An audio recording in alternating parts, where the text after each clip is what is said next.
आई। रम्या, तुम इतनी तेज कार मत चलाओ। रात का समय है, कोई अचानक से गाड़ी के सामने आ गया तो फिर क्या करोगी? एक ही तो जिंदगी मिली है, अब उसे भी ना जिए क्या? और फिर अगर कोई गरीब इंसान मेरी कार के सामने आ जाएगा तो उसे अपनी जिंदगी से मुक्ति मिल जाएगी। तुम ऐसा कैसे सोच सकती हो? तुम्हें दूसरों की जान इतनी सस्ती लगती है? रम्या मीरा की एक नहीं सुनती और कार को पूरी स्पीड से चलाती है। उसकी कार के सामने एक गरीब आदमी आ जाता है और वह उसके ऊपर गाड़ी चढ़ा देती है। अचानक से मीरा बहुत तेज चिल्ला पड़ती है। कहा था ना मैंने तुम्हें कि गाड़ी को ध्यान से चलाओ, लेकिन तुमने मेरी एक नहीं सुनी। अब देखो, उस गरीब इंसान के ऊपर गाड़ी चढ़ गई। चलो उसे हॉस्पिटल लेकर चलते हैं। शांति से बैठ जाओ, मैंने तुम्हारी एडवाइस नहीं मांगी। अब हो गई टक्कर तो क्या करो? और वैसे भी एक गरीब मर जाएगा तो इस धरती से बोझ कम हो जाएगा। रम्या का ये बर्ताव मीरा को बिल्कुल भी पसंद नहीं आता। घर आते ही वो रम्या के पिता दुर्योधन से सब कुछ बता देती है, जिसके चलते दुर्योधन अपनी अमीर बेटी को बहुत समझाने की कोशिश करता है। I don't like poor people। ये गरीब लोग सिर्फ इस दुनिया में मरने के लिए ही पैदा हुए हैं। अगर तुम अमीर हो तो इसका मतलब ये नहीं कि तुम किसी के बारे में जरा भी नहीं सोचोगी। वैसे कल हम तुम्हारी माँ से मिलने जा रहे हैं, तैयार रहना। दुर्योधन की बात सुनने के बाद रम्या खुश होती है, क्योंकि उसे उसकी माँ से मिले हुए पूरे 5 साल हो चुके थे। अगले दिन जैसे ही सवेरा होता है, दुर्योधन कार से रेलवे स्टेशन पहुंच जाता है। What the hell, Dad? अब ये तो कहना मत कि हम इस ट्रेन से मॉम के पास जाने वाले हैं। आपने तो कहा था कि हेलीकॉप्टर आएगा और हम उसमें जाएंगे। हाँ बेटी, मैंने ऐसा ही कहा था, लेकिन हेलीकॉप्टर में कुछ परेशानी आ गई है जिसके कारण वो आ नहीं पाया। और फिर ट्रेन से जाने में क्या परेशानी है? सबसे ज्यादा अच्छा सफर तो इंसान ट्रेन में ही करता है। चलो चलते हैं। जैसे ही दुर्योधन रेलवे स्टेशन पहुंचता है, वो वहां पर खड़े होकर अपनी बेटी के साथ ट्रेन का इंतजार कर रहा होता है। तभी एक श्याम नाम का जलेबी वाला सुंदर और स्मार्ट सा लड़का उसके पास आता है। दुर्योधन उससे गर्मा गर्म जलेबी खरीदने लगता है। What rubbish, Dad! आप ये सब कैसे खा सकते हो? कितना अनहाइजीनिक है ये। कहीं इसे खाकर आपकी तबीयत खराब ना हो जाए। पता नहीं इन गरीबों ने कितने गंदे तरीके से इसको बनाया होगा। तुम्हारा कभी कुछ हो ही नहीं सकता। दुर्योधन ऐसा कहता ही है कि तभी एक औरत रेलवे स्टेशन पर बेहोश हो जाती है, जिसकी मदद करने के लिए श्याम उस बूढ़ी औरत के पास जाता है और उसकी बहुत मदद करता है। ये देख दुर्योधन के मन में कुछ चलता है। ये लड़का बड़ा ही समझदार और मेहनती है। अगर इससे मेरी बेटी की शादी हो जाए तो ये उसे गरीबी और अमीरी का फर्क अच्छे से समझा देगा। दुर्योधन उस लड़के और उसके माता पिता से बात करता है, जिसके बाद वह अपनी बेटी की शादी श्याम से करने के लिए तैयार हो जाता है। लेकिन इस बात से रम्या बहुत ज्यादा चिढ़ जाती है और अपने पिता से ऊंची आवाज में कहती है, आपकी हिम्मत कैसे हुई मेरी शादी इतने गरीब परिवार में करने की? आपने सोच भी कैसे लिया कि मैं उस फटीचर के साथ पूरी जिंदगी भर रह लूंगी? पहली बात तो तुम्हें अपने पिता से बात करने की तमीज होनी चाहिए, और दूसरी बात, ये कि अब मैंने अपनी जुबान दे दी है, और अगर तुमने अभी भी मेरी बात नहीं मानी तो मुझे मजबूरन तुम्हें अपने परिवार से बेदखल करना होगा। रमिया जैसे ही ये सुनती है उसके पैरों तले जमीन खिसक जाती है। ना चाहते हुए भी उसे श्याम से शादी करनी पड़ती है, और शादी के बाद श्याम उसे रेलवे स्टेशन के पास में अपनी झोपड़ी के पास लेकर जाता है, जिसे देखकर रमिया कहती है, कितने बुरे दिन आ गए हैं मेरे। मैंने तो ये सपने में भी नहीं सोचा था कि मुझे ऐसी गरीबी में रहना पड़ेगा। रमिया जैसे ही घर के अंदर जाती है, वो चारों तरफ देखकर हैरान रह जाती है। इतनी गंदगी और कोई सुविधा ठीक से नहीं मिली क्या इन्हें? यहाँ कुछ ही देर में उसकी नंद पूजा उसके लिए खीर बनाकर लाती है। ये खीर मैंने तुम्हारे लिए बनाई है भाभी जी, इसे खा लीजिए। भाभी जी आपको भूख लगी होगी। जैसी गंदी नाली के कीड़े ये गंदी चीजों को खाते हैं, मैं अमीर घराने की हूँ, ऐसी फालतू की चीजें मैं नहीं खाती। बहू, खाने का कभी अपमान नहीं करते, ये तुमने अच्छा नहीं किया। जब श्याम ये सब देखता है तो वो जमीन पर गिरी हुई खीर को प्लेट में उठा लेता है और बाहर जानवर को खिलाने चला जाता है। जिसके बाद श्याम अपनी माँ और अपनी बहन से कहता है, लगता है मेरी अमीर पत्नी को यहाँ का खाना पसंद नहीं आया, इसलिए उसके लिए कुछ बनाने की कोई जरूरत नहीं है। वैसे भी बड़ी मुश्किलों से मैं राशन भरवाता हूँ, और अभी तो राशन भी खत्म होने वाला है। श्याम ऐसा कहकर काम करने के लिए रेलवे स्टेशन पहुंच जाता है। इसी प्रकार रमिया खाने पीने से मुंह बनाकर बैठी रहती है, लेकिन एक टाइम पर आकर उसे बहुत तेज भूख लगती है और आधी रात के समय वह नींद से जाग जाती है। एक तो यहाँ पर मच्छर सोने नहीं दे रहे, ऊपर से बहुत तेज भूख भी लगी है। देखती हूँ कि मेरे लायक कुछ बचा कुचा रसोई में पड़ा है या नहीं। रमिया रसोई में जाती है और उसे चूल्हे के पास कुछ बर्तन नजर आते हैं जिनमें थोड़ा सा खाना बचा हुआ होता है। वह उसी को खाने लगती है। इसी प्रकार अगले दिन से वह जब अपने गरीब ससुराल वालों का रहना सहना, उनके तौर तरीके देखती है तो उसे बहुत हैरानी रहती है। वह अपनी सास और ननद से पूछती है, तुम लोग इतनी गरीबी में कैसे रह लेते हो? अरे मेरे जैसा अगर कोई हो तो इस गरीबी में अपनी ही खुदकुशी कर ले। ये गरीबी हमारा गहना है बहू, ये हमेशा हमें अपने पास रखती है। भाभी जी आप बहुत खुश नसीब हो कि आपके पिता बहुत अमीर हैं। उन्होंने आपकी किसी भी चीज में कोई कमी नहीं छोड़ी। काश ऐसा हर किसी का जीवन होता। रमिया जब अपने ससुराल वालों को इतना कॉम्प्रोमाइज, सैक्रिफाइस और जिंदगी से समझौता करते देखती है तो उसे असल जिंदगी के बारे में पता चलता है। इसके बाद वह धीरे धीरे अपने ससुराल वालों के साथ घुलना मिलना शुरू कर देती है।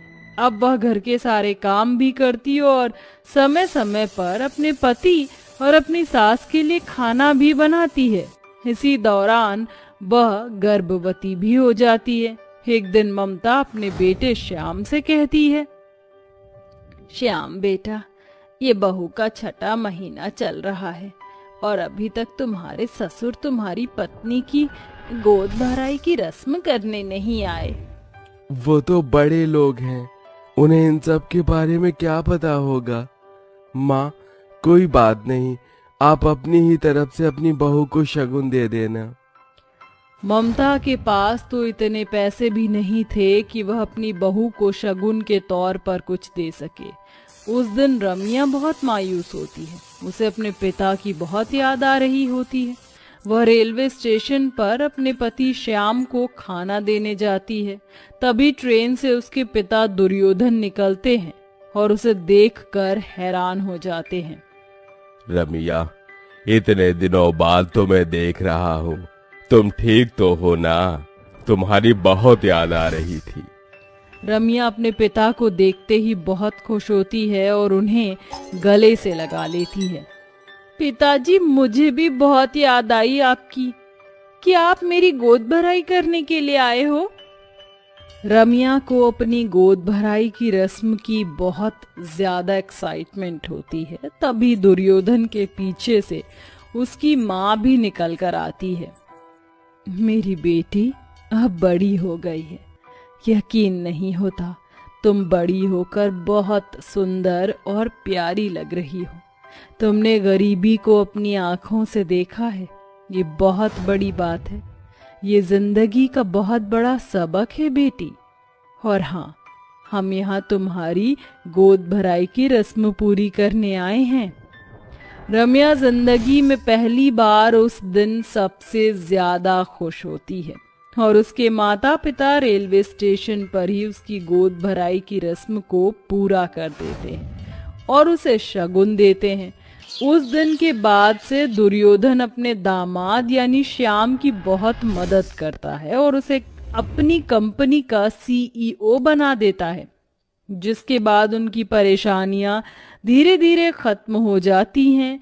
और जैसे ही रम्या अपने बेटे को जन्म देती है, दोनों परिवार बहुत खुश होते हैं। जिंदगी के सबक को सीखने के बाद रम्या अपने पति के साथ खुशी खुशी रहने लगती है। एक गांव में दो सहेली थी। एक का नाम है हेमा और दूसरे का नाम सुप्रिया। दोनों एक साथ स्कूल पढ़ा करती थीं, लेकिन किसी दौरान सुप्रिया को अपने माता पिता के साथ गांव छोड़कर अमेरिका जाना पड़ गया। जाने से पहले वो अपनी सहेली हेमा से कहती है, हेमा, तुम मेरी सबसे अच्छी दोस्त हो और तुम्हारे अलावा मेरी कोई दोस्त सबसे अच्छी नहीं होने वाली। ये मेरा तुमसे वादा है। अब हम दोनों अलग हो जाएंगे। मुझे तुम्हारी बहुत याद आएगी। हेमा सुप्रिया की बातों को सुनकर रोने लगती है और रोते हुए सुप्रिया से कहती है, ऐसी बात नहीं है, मैं तुम्हें कभी नहीं भूल पाऊंगी। तुमने मेरी परेशानियों में, मेरी तकलीफ में बहुत साथ दिया है। स्कूल में जब भी मुझे किसी की जरूरत पड़ती तो तुम सबसे पहले मेरे पास खड़ी रहती। तुम्हारे एहसान तो मैं जिंदगी में कभी नहीं भुला पाऊंगी। तभी वहां पर सुप्रिया की माँ पुष्पा आती है और सुप्रिया को ले जाती है। सुप्रिया को गांव से गए हुए अब पूरे 10 साल हो जाते हैं और वो अपनी आगे की पढ़ाई भी अमेरिका से ही करती है। तो वहीं दूसरी तरफ हेमा अपनी पढ़ाई गांव में ही करती है, लेकिन पढ़ाई होते ही उसके माता पिता अपनी हैसियत के हिसाब से लड़का ढूंढकर उसकी शादी कर देते हैं। हेमा, मुझे नहीं लगता कि तुम्हें ये सब बताने की जरूरत है। तुम तो जानती ही हो तुम्हारे माता पिता कितने गरीब परिवार से हैं। उनके पास कुछ भी नहीं है और ऐसे में तुम्हारी शादी करने के लिए हमारे पास पैसा भी नहीं है। हमने इसीलिए एक फैसला लिया है।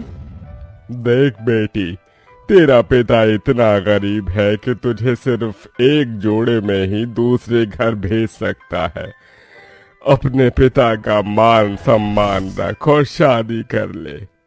ठीक है, अगर आप लोगों को मेरी शादी करानी है तो मैं शादी के लिए तैयार हूँ। मैं शादी से मना नहीं करूँगी। परमेश और ममता दोनों मिलकर अपनी बेटी की शादी एक गरीब परिवार में कर देते हैं। गरीब परिवार में जाने के बाद हेमा को बहुत सी परेशानियों से जूझना पड़ता है। कई बार कई चीजों से कॉम्प्रोमाइज करना पड़ता है। ऊपर से उसके पति युवराज का काम भी छूट जाता है और वो घर में बैठ जाता है। हिम्मत रखिए, सब कुछ ठीक हो जाएगा, भगवान पर भरोसा रखिए। तभी जोर जोर से बारिश शुरू हो जाती है। ये देखा तुमने, जब भी कुछ सोचता हूँ तभी कुछ न कुछ खराब हो जाता है। अब बारिश हो गई है, इंटरव्यू पर कैसे जाऊँ समझ ही नहीं आ रहा। युवराज बहुत ज्यादा परेशान हो चुका था। उसकी परेशानियां खत्म ही नहीं हो रही थी। ऊपर से बारिश के कहर ने उसकी हिम्मत पर ताला मार दिया था। ऐसे ही कुछ दिन बाद जब मौसम ठीक होता है तो युवराज इंटरव्यू पर जाता है। उसे सुबह से शाम हो जाती है, लेकिन उसका कोई भी इंटरव्यू क्लियर नहीं हो पाता। कुछ समझ नहीं आ रहा, नौकरी तो जैसे मिल ही नहीं रही। अब मैं क्या करूं? घर को चलाने के लिए मुझे कुछ न कुछ तो करना ही होगा। तभी उसे एक फैक्ट्री नजर आती है जहाँ पर काम चल रहा होता है। वो उस फैक्ट्री के पास जाता है और वहाँ के मुनीम से बात करता है। अरे भाई साहब, यहाँ पर मेरे लायक कोई काम है क्या? अरे हमारे यहाँ तो मजदूरी का काम है बेटा। अगर तुम मजदूरी करना चाहते हो तो मैं तुम्हें रख लूंगा। युवराज के पास और कोई रास्ता नहीं बचा था, जिसके चलते वो मजदूरी के लिए तैयार हो जाता है। घर आने के बाद वो शांति से बैठ जाता है। तभी हेमा एक गिलास पानी लेकर आती है और युवराज को देते हुए कहती है, क्या हुआ?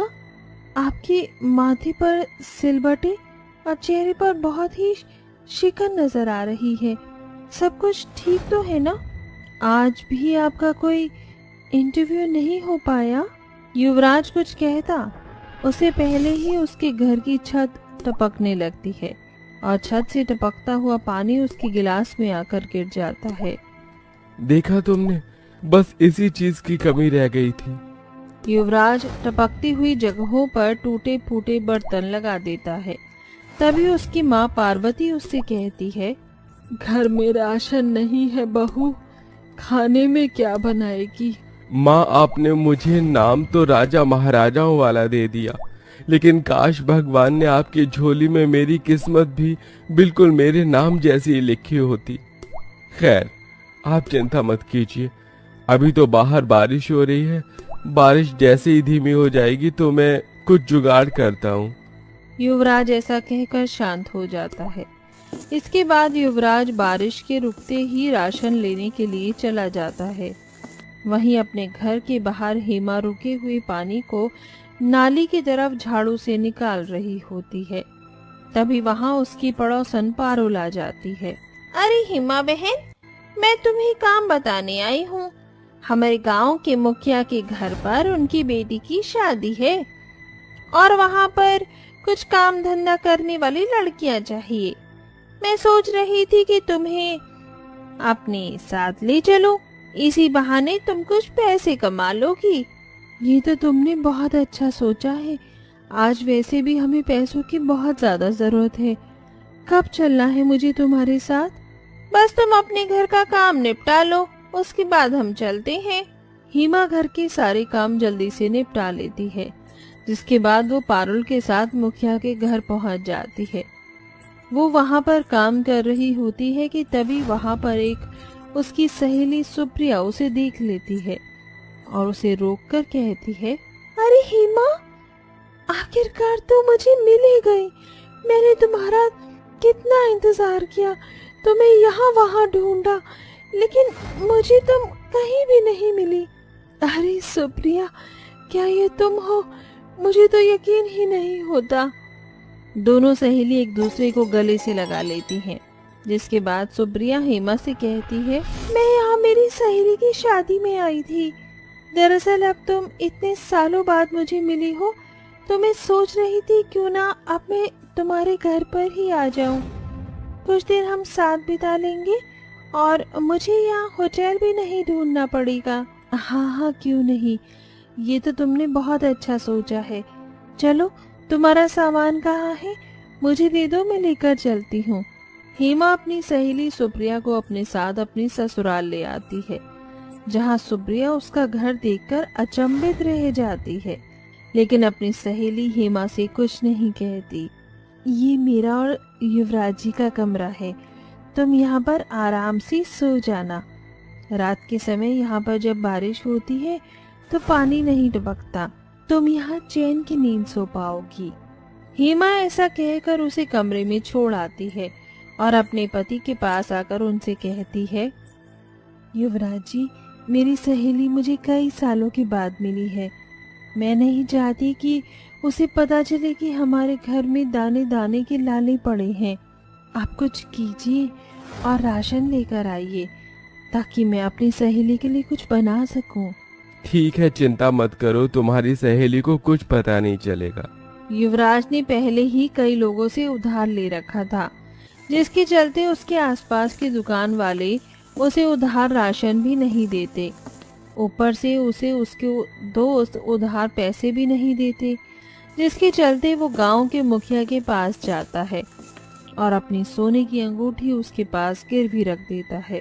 मुखिया जी, मुझे पैसों की सख्त जरूरत है, आप मेरी अंगूठी रख लीजिए और मुझे पैसे दे दीजिए। अंगूठी के बदले मुखिया पैसे दे देता है, जिसके बाद युवराज दुकान से ढेर सारा राशन लाकर अपने घर पर रख देता है और हेमा अपनी सहेली सुप्रिया के लिए उसकी पसंद का हर एक खाना बनाती है। पूरा परिवार उस दिन पेट भर के खाना खाता है, जिसके बाद सभी लोग सोने चले जाते हैं। आधी रात के समय अचानक से युवराज के घर का दरवाजा बजने लगता है। ओहो, इतनी रात में कौन आया है हमारी नींद खराब करने? युवराज नींद से जागकर बाहर आता है, जहां वो सभी लोग उसका बाहर इंतजार कर रहे होते हैं, जिनसे युवराज ने पैसा लिया था। अरे भाई, पूरा 1 साल हो गया है, अभी तक तुमने हमारा पैसा नहीं चुकाया। अरे भाई, इतने सालों से इसने मेरा पैसा भी नहीं चुकाया। अरे मैंने तो दोस्त के नाते पैसा दिया था, लेकिन ये तो मेरा पैसा ही हड़पने की कोशिश कर रहा है। अब तो मैं यहाँ से पैसा लिए बिना जाऊंगा ही नहीं, अभी के अभी में हमें पैसा चाहिए। सभी लोग उससे पैसे मांग रहे होते हैं। तभी वहाँ हल्ला गुल्ला सुनकर हेमा बाहर आ जाती है और उन लोगों की बातें सुन लेती है, जिसके चलते वहाँ रोते हुए सभी कर्जदारों से वो कहती है, मैं आप लोगों के हाथ जोड़ती हूँ, मेरी सहेली घर पर आई हुई है, अगर उसने ये सब देखा तो उसे बहुत बुरा लगेगा, प्लीज आप सभी अपने घर चले जाइए। ये सब कमरे की खिड़की से सुप्रिया सुन लेती है और उसे बहुत बुरा महसूस होता है। तभी वो बाहर आकर सभी कर्जदारों से कहती है, आप सभी को आपका पैसा कल से कल ही मिल जाएगा, आज की रात आप हमें दे दीजिए, मैं आपसे ये वादा करती हूँ। सुप्रिया की बात सुनकर वो सभी चले जाते हैं। क्यों हेमा, तुमने मुझे इस लायक नहीं समझा कि तुम मुझे अपनी परेशानी बता सको? क्या मैं तुम्हारी सहेली नहीं हूँ? हेमा के पास कहने के लिए कुछ बचा ही नहीं था। वो रोते हुए सुप्रिया को गले से लगा लेती है, जिसके बाद सुप्रिया सभी कर्ज वालों को अगले दिन ही उनका पैसा चुका देती है और वो अपने सोर्स से युवराज को एक बहुत ही अच्छी कंपनी में नौकरी भी दिलाती है, जिसके बाद उनकी परेशानियां धीरे धीरे खत्म हो जाती हैं और वो अच्छा खासा जीवन जीने लगते हैं।